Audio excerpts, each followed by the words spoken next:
Hey everyone, welcome back to Hillside Haven. It is a beautiful day here on the farm, but it is also about to storm. We've got quite a few inside projects that we're working on today, so yeah, I just thought I'd take y'all along with me, but definitely want to flip you around and show you this storm. Alright, so we have quite a few kitchen projects that we're going to be working on today. I have an insane abundance of eggs right now, so I need to find ways to use those eggs, which my family absolutely loves eggs, so it's not a problem. But I'm going to show you what all I'm doing with them today, so that'll be fun. But there's a break in the rain, so we're going to run outside really quick and go grab a couple of things out of the garden. We didn't even get just a ton of rain. I don't think it's done though, just enough to make everything really wet, but that's okay. Here, let's see, we need some basil. We'll pull a couple off of each of my plants.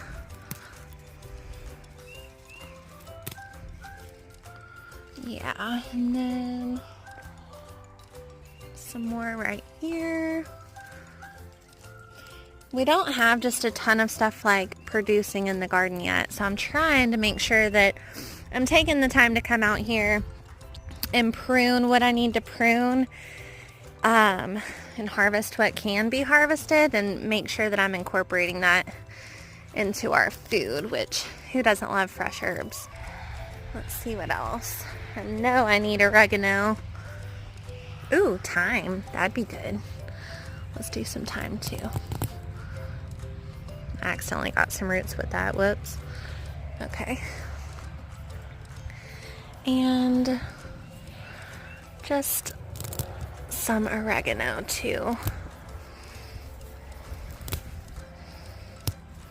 Okay. Our onions are looking so good.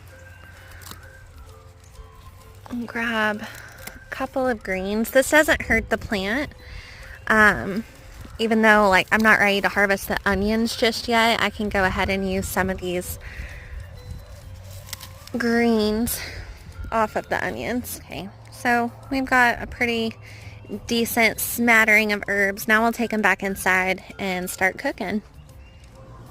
So one of the things I almost always forget is putting my apron on. Like I'll get my hands deep in flour and I'll realize what I've done, and it just helps save your clothes if you've got an apron. So alright, let's get started. So as you can see, we have an abundance of eggs. These are also freshly harvested, and I'm out of room on my egg rack. Now I know that this is not necessarily a problem for everyone right now. Eggs, if you don't have chickens and you're going to the grocery store for eggs, you probably don't have an abundance of them, and it being an issue because they're very expensive right now. But in this case, if you have chickens and you need some ideas for how to use all of them, then here we go. So one of the first things that we're going to be cooking today is egg salad. I actually love chicken salad with eggs in it, but my husband does not. So we're just going to do regular egg salad. But I'm also going to be making some sandwich bread to go along with that so we can make egg salad sandwiches. This is not my recipe. I will link the recipe that I use in the description. But yeah, so let's make some bread. All right, that's 4 cups.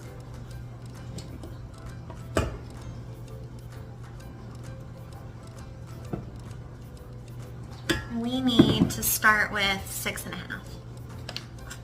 So we'll do, it's actually right on it.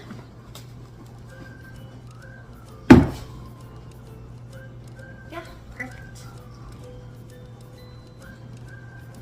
So I will save some of this flour back just so I can go ahead and get all the other stuff mixed together. Like, bread is so easy, but it's also kind of finicky because, like, for example, it's raining outside. So my house is high humidity. It's higher humidity than what it usually is.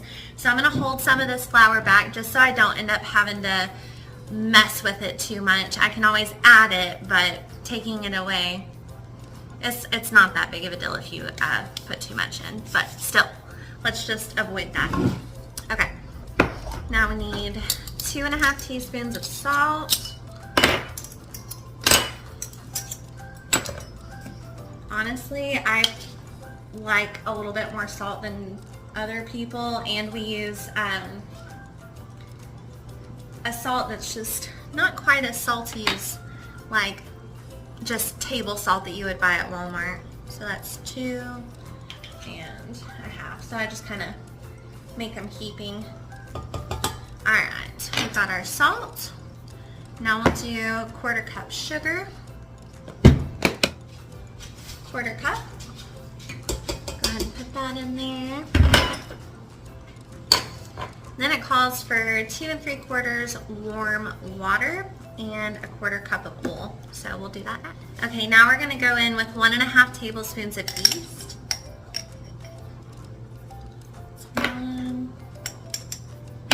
That's a teaspoon. And 1/2. And we're going to mix that together dry.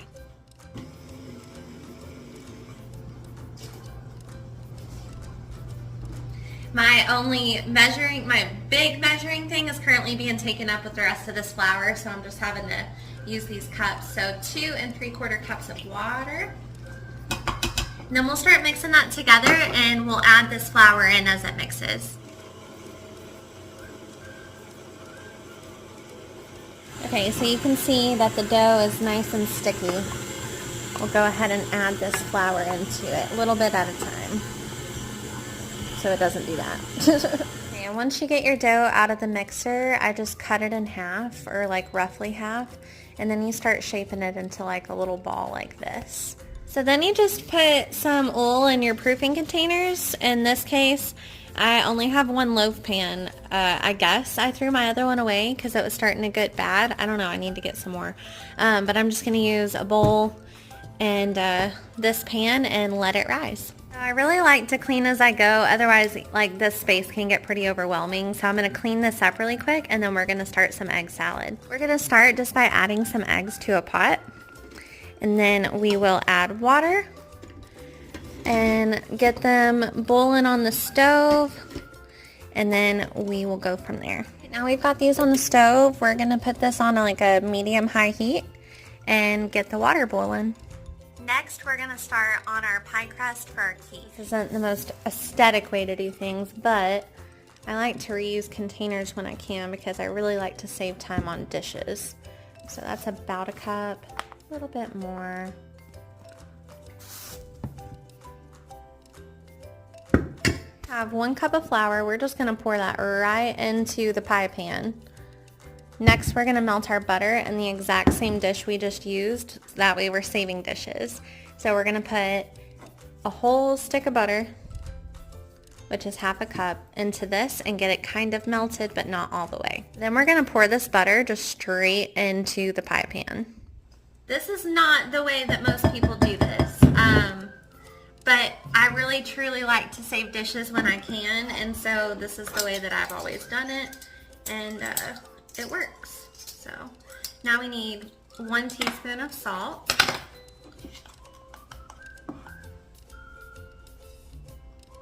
I'm actually not going to put that whole teaspoon in.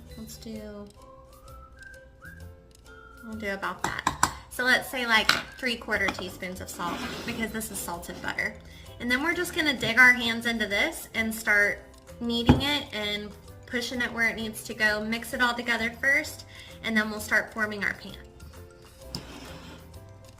Okay, I'm going to show y'all what this looks like, and then we're going to go in with our hands. See how it's pretty crumbly? Okay, so we've mixed, and now it looks a little bit more like a pie crust that you would roll out. This is actually going to be a really nice, like flaky, yummy, buttery crust. So we're just going to start pushing it into our pan. Okay, so this isn't going to be the most beautiful pie crust you've ever seen in your life, but it's going to be delicious. So you really just want to make sure that you get it all nice and even, and there's no like thin spots in your crust. And then once you get it all pushed together, then we'll start like doing the insides. Making quiche is a really great way just to use like whatever is in your fridge that you need to use. In this case, we don't have just a ton of veggies that we need to use because the garden's not producing anything other than herbs and a handful of things right now, strawberries. So we're just going to do a very basic sausage, onion, egg, and potato quiche with herbs. Very simple, and it'll still taste amazing. So yeah, our eggs have started to come to a boil, so we are going to put that lid back on and go ahead and turn the stove down just a little bit.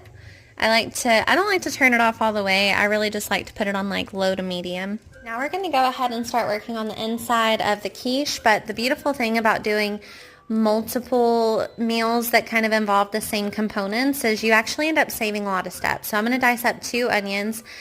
These onions are going to be used for the quiche. It's also going to be used for the frittatas that we make, and also going to be used for the fried rice that we make here in a bit. Our onions are chopped, and now we're going to go get the pan hot with some oil.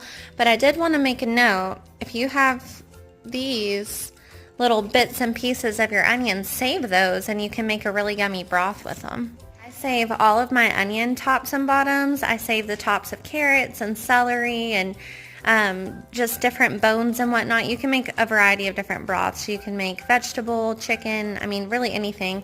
It's super easy and also like saves lots of money. I know the bone broth that I was buying was like very expensive because I was buying the organic stuff, and if you use it, even if you're not buying organic, if you use it pretty often, it's definitely worth just making it at home and saving money and really saving waste. There's no reason to throw that stuff away if you can make something delicious with it. Alright, now we're going to add some oil to our pan.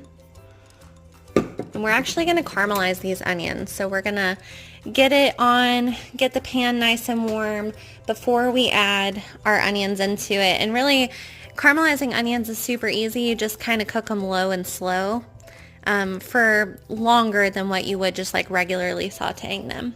This little basket that goes over your sink is one of the most handy things I've ever purchased. You want to like give your herbs a good rinse, the ones that we just pulled out of the garden today. And that way we will have them nice and ready for us whenever we get ready to start putting everything together. So again, we're actually going to caramelize these onions. So we're just going to be cooking these things low and slow. And while these are cooking low and slow, my eggs are probably ready to be pulled off the stove. So I drained the eggs and I like to give them like a nice little shake in this pan. And then I will put cold water on them and put ice in the pan, and it makes it a lot easier to peel the eggs. So we're just going to let those sit in the ice water for a minute, and then we'll start peeling them. So our bread is just about doubled in size. I'm going to cover it back up and start preheating the oven. So our eggs have had a minute to sit in the ice water. So I just wanted to show y'all how I kind of bang them on the side a little bit. And that really helps just let those eggshells just peel off. And when you do that, your eggshells just come off so easily. So I'm going to peel all these and then we'll start making our egg salad. The oven is preheated, so I'm going to go ahead and put our first loaf of sandwich bread in for about 30 minutes. Now we're just going to chop these eggs up and put them into our bowl. And how you chop them up is totally up to preference. If you prefer a more chunky egg salad or a more thin egg salad, really however you prefer it. Alright, we've got our boiled eggs nice and cut up, and from here the rest of it's basically preference. So how much mayonnaise you like, how much mustard you like, what you'd like to add into it. Like I personally like to put fresh cut jalapenos in mine, but I want my family to eat it. So I'm not going to do that today. I'm just going to cut up some pickles and put some green onions in it, and then that'll be our egg salad. We're actually out of our canned pickles from last spring, so I'm just going to cut up these little sliced pickles that we use for sandwiches and put that into our egg salad. Same thing, how finely you chop these up is purely up to preference. If you like chunkier, crunchier things in your egg salad, then by all means make your slices bigger than this. I just put a little bit of mayonnaise and just a little bit of mustard. I don't like a lot of mustard. Again, all your preference. So you can just mix it together and taste as you go and add what you think you need to add to it. If you want it to be a little bit more heavy on the mustard, then add some more. That's really the beauty of making like simple home cooked foods. There's nothing extravagant about this egg salad. You can really make it to your taste. Like if you want a runnier consistency, if you want a thicker consistency, and really add in whatever you would like to. Just gonna add some of these green onions in and then start mixing it all together. There you have a very basic egg salad that you can put on bread or just eat by itself. In our case, we're waiting for the bread to come out of the oven, but there it is. Put this lid on and stick it in the fridge until our bread is ready out of the oven. So I'm gonna start slicing up these potatoes and get those cooking alongside everything else. Now that we've got our potatoes nice and chopped up, I'm gonna go add these to the oil and get those cooking so we can start assembling everything.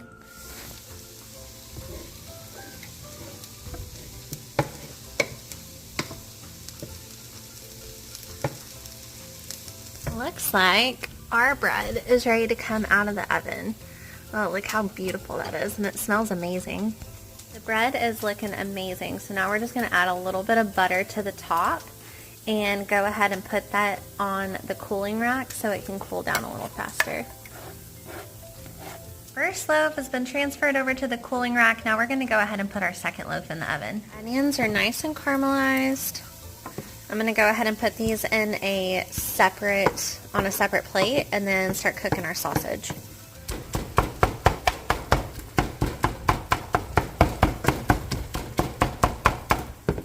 Okay, our bread has cooled down enough to where I can go ahead and start cutting into it and slicing it for egg salad sandwiches. So as you can see, I sliced it pretty thin. This is just a really nice sandwich bread. I'll show y'all what it looks like on the inside.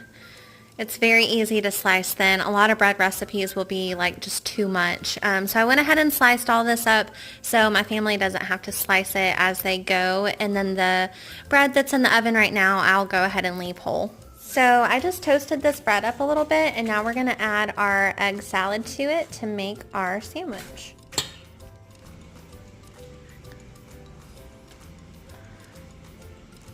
What do you think? Yay! Okay, our sausage is ready to go, so now we're just gonna start adding all the other ingredients to this pan. Okay, so here I have about a cup of eggs, and then I'm gonna add half a cup of half and half until we know that we have enough. So here we have it all mixed together, and we're going to go ahead and pour this egg and half mixture into the pie dish. Now we have our quiche all assembled and ready to be put into the oven. So we're actually going to change course just a little bit. We've got this much left. I was going to make egg muffins, and I still probably will. I just will make a handful, and then I'm going to make a handful of breakfast burritos too. So here I have a good amount of eggs. 3, 6, 9 eggs, and then I'm going to pour just a little bit of half and half into this and a little bit of salt. Not much because the sausage is already pretty salty, and mix it all together really well. And then basically just make scrambled eggs and add that to my sausage mixture. Now we're going to add just a little bit of cheese to each one of these cups.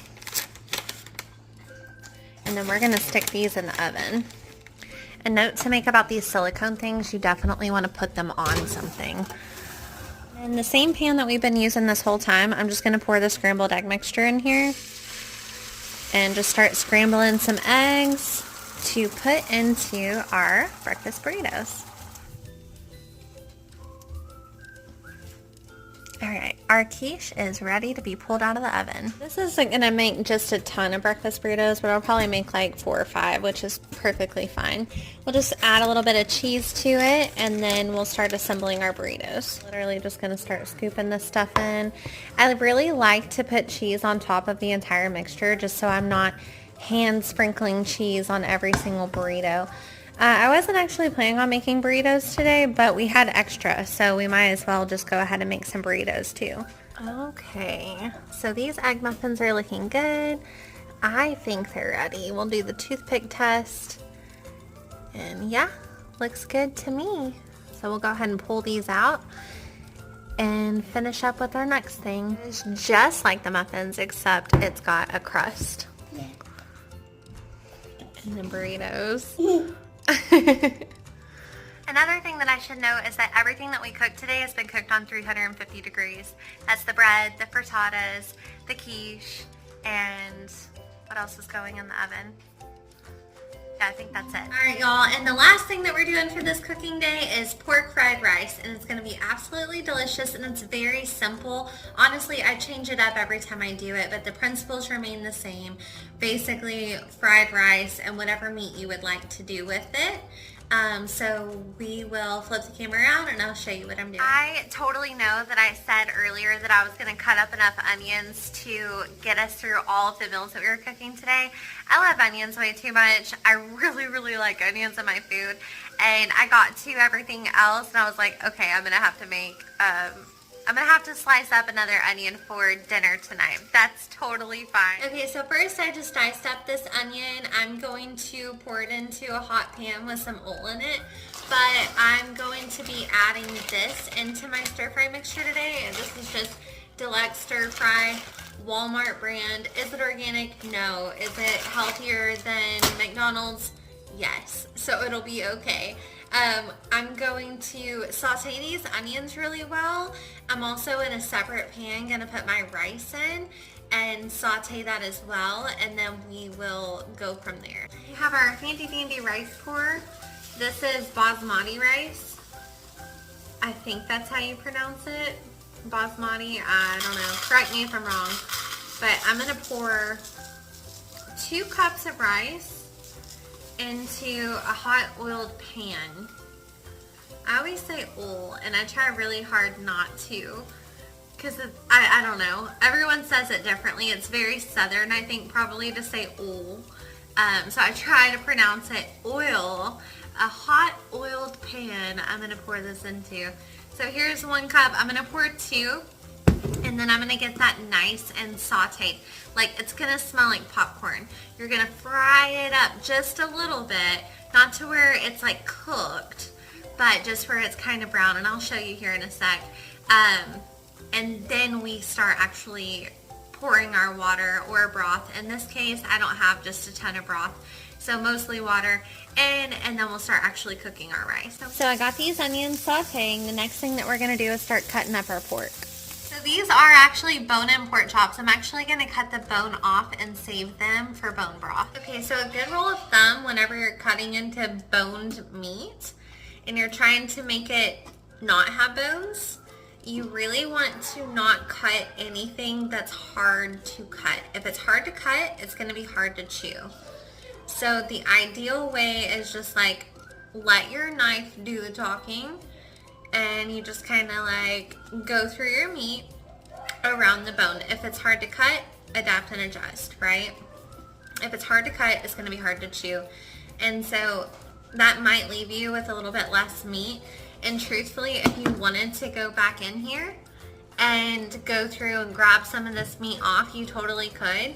Or you can just save it and put it into a bone broth, and you're not wasting anything, but you're also not risking having like chewy, gristly pieces in your meal. So now we're just gonna put these bones in this bone broth bag that I was telling you about, that you like to, it's very easy just to save like onion peels and goodness knows what else is in here, like celery, carrots, herbs, you know, really anything that you would imagine a bone broth tasting good in. You can save in a bag like this, and then you have it doesn't take just a ton of effort just to like put this in a crock pot or roaster pan, put it on the stove, whatever it is that you want to do with this. But you can add as you go, so you're not, whenever you decide to make broth, you're not having to use like carrot, celery, etc. You can just pull this out, and so we're not using like good vegetables that we would actually cook with, but it's going to give you the same concept. It's going to taste the same, except it's actually just made out of scraps that you wouldn't typically use. Working on our onions right now. This is like one, probably that I would consider small onion that I chopped up, but I really like onion. And then we've got our pan from earlier today, just wiped out. I don't want like crusty bits of onion from earlier in there, because then that's gonna burn, and you don't want a burnt taste in your rice. So it's going on like a high medium, I'm going to pour this first cup of rice in and then pour the second one in and start mixing it around so it gets nice and toasty.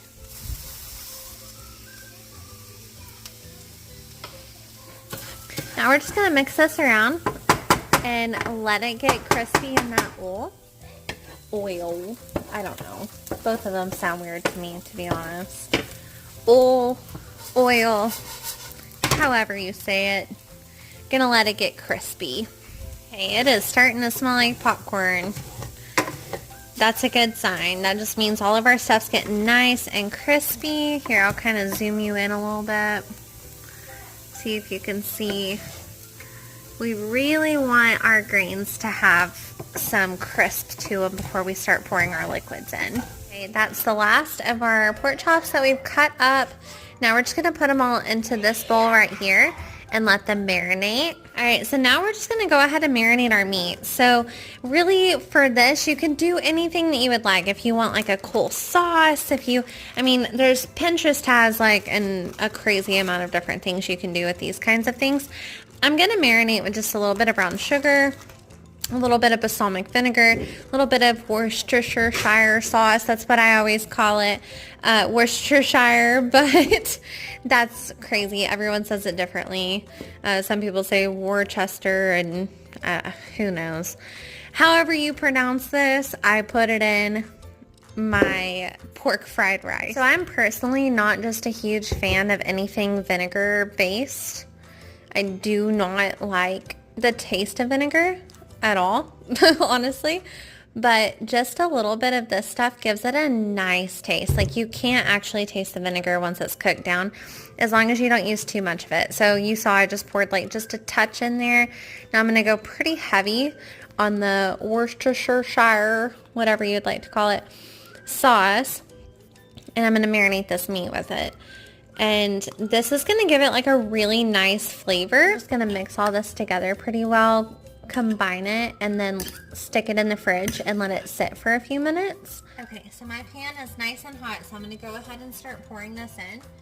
But it's really important to get it hot for a minute and then go ahead and kick that heat off. So again, not hard, but pretty fast. So this meat's going to sizzle the second it hits the pan. It's been marinating, so we're going to have it go in. There we go.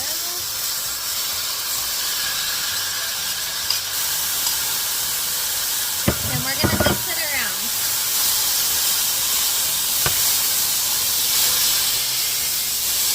Now it's been sizzling for a second. I'm going to go ahead and flip this meat over like this.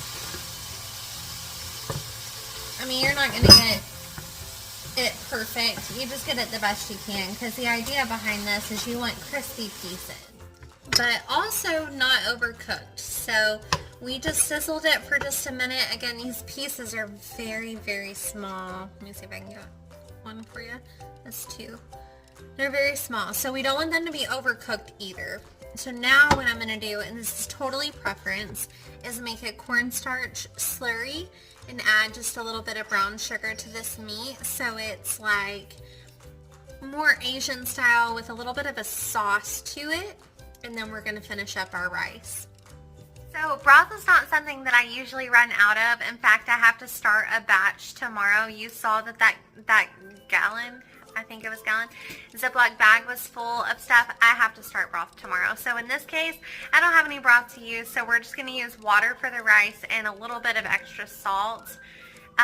In which case we'll just use soy sauce and it should be just fine. Put 2 cups of rice into that pan. So I'm going to put 4 cups of water into this, and if I need to add a little bit more, then I will. So while this butter is warmed up, I'm going to go ahead and get this pan hot too. It's getting there, so I can go ahead and pour this water into the rice. Bring that to a bowl, and when I do that, then I can free up this container for the eggs that I need to scramble in this pan for the fried rice. A very important component that I'm adding to this rice is salt. I'm not using broth, I am just using water. And oftentimes people wonder why their, home cooked food doesn't taste as good as fast food or gas station food, whatever it is. And it's a lot of the times because there's not enough oil or there's not enough salt. You'd really be surprised how much oil and salt it takes to make food taste good. But in this case, yeah, that might be a lot of salt. We're also going to add soy sauce to this, so that's even more salt. But home cooked food is hands down always better than the alternative. So I'm going to add just a little bit more brown sugar to this.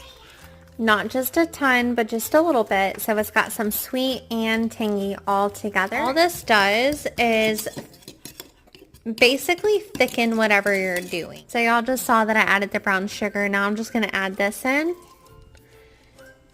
And cornstarch does do better thickening up whenever you add just a little bit of heat. But this pork is all the way cooked through, so we don't want to add just a ton of heat to this at all.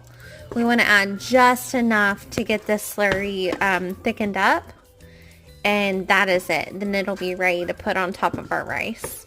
Okay, so our pork is nice and good. We've got our cornstarch slurry in there, and now we're just going to set that to the side and we're going to scramble our eggs. Now our eggs are ready, so we're going to move over to the rice, add just a touch of soy sauce. You can cook this on the stove. I did not. I just cooked it in the microwave.